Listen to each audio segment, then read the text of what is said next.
Late us see this question. The question is saying in the circuit both capacitors are identical. अगर इसका capacitance C है तो इसका भी कैपेसिटेंस कितना होगा, C. Column 1 indicates action done on capacitor 1 and column second indicates effect on capacitor 2. Select the correct alternative.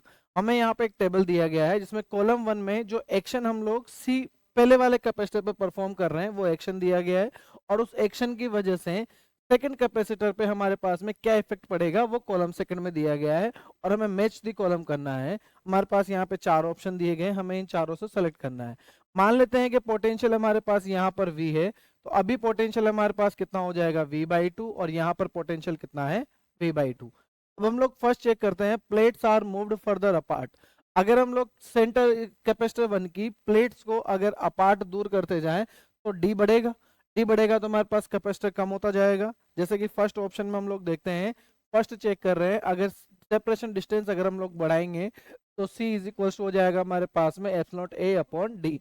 देखिए सबसे पहले देखते हैं कि ये किस कंसेप्ट पे यूज्ड पर है.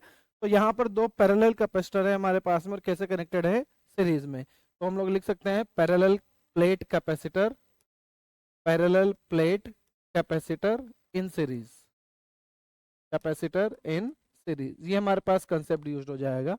वापस से हम लोग क्वेश्चन पर आते हैं. तो देखिए सबसे पहले हम लोग देखते हैं plates are moved further apart. तो हमारे पास 4 ऑप्शन है यहाँ पे, तो देखते हैं क्या होता है.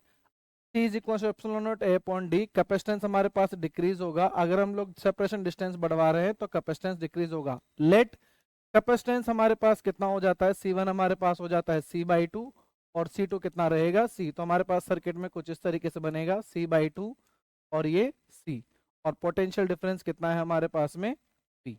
तो टोटल C इक्विवेलेंट कितना हो जाएगा हमारे पास में, C इक्विवेलेंट हो जाएगा C into C/2 divided by 3C/2, C plus C/2. तो ये हो जाएगा हमारे पास में C²/2 डिवाइडेड बाय 3C/2. तो 2 से 2 कट जाएगा, एक C से C कट गया, हमारे पास C इक्विवेलेंट कितना आ गया, C/3. तो टोटल चार्ज हमारे पास आ जाएगा Q इज इक्वल्स टू कितना होता है हमारे पास में, यहाँ से जो चार्ज फ्लो होगा Q, वो कितना चार्ज फ्लो होगा हमारे पास में, CV/3.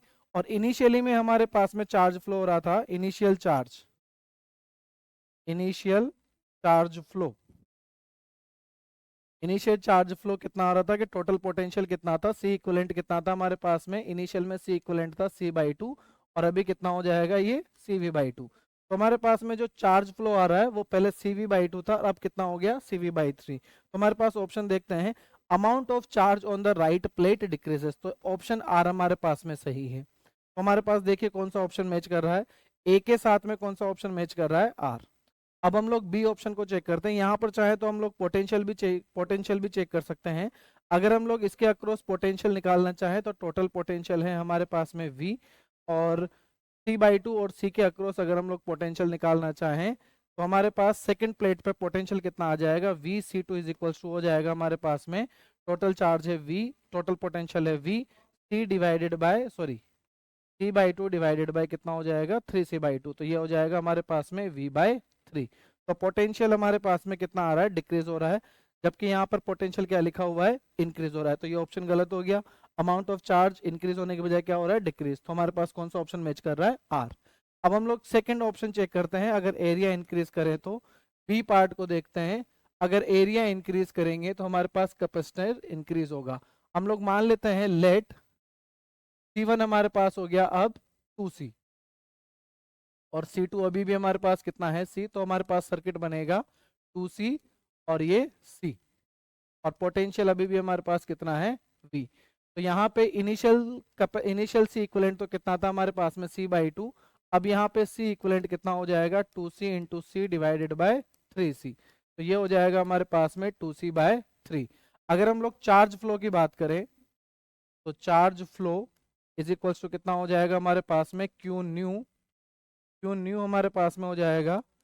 हमारे पास पोटेंशियल कितना है V, ये कितना हो जाएगा 2CV/3.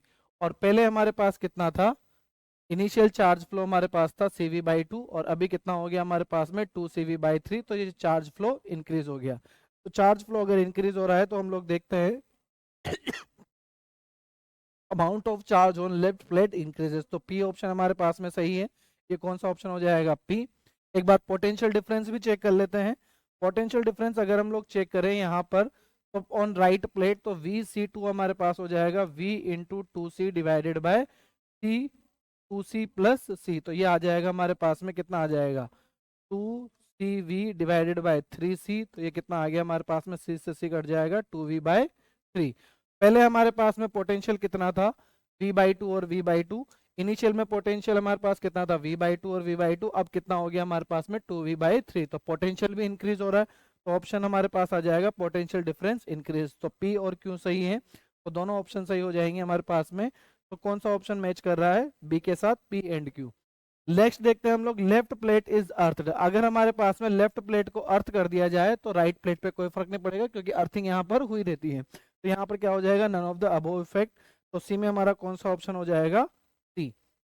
और its plates are short circuited, D option check करते हैं। अगर हम लोगों ने ये प्लेट्स को शॉर्ट सर्किट कर दिया तो हमारे पास में केवल एक ही कैपेसिटर बनेगा सी, और ये बन जाएगा एक ही वोल्टेज हो जाएगा हमारे पास में वी, एक ही वोल्टेज हो जाएगा। तो जो सी इक्विवेलेंट हमारे पास C/2 आ रहा था, अब वो कितना हो जाएगा C, तो चार्ज कैपेसिटेंस भी बढ़ जाएगा, और इसके अक्रॉस जो चार्ज फ्लो हो रहा होगा वो कितना आ जाएगा Q is equals to CV। और पहले हमारे पास में इनिशियल चार्ज कितना आ रहा था CV/2, तो इसका मतलब अमाउंट ऑफ चार्ज भी बढ़ रहा है और पोटेंशियल डिफरेंस भी बढ़ रहा है, तो अगेन से इस ऑप्शन के साथ कौन सा ऑप्शन मैच करेंगे, P एंड Q। हमारा ऑप्शन हो जाएगा option A is the correct answer.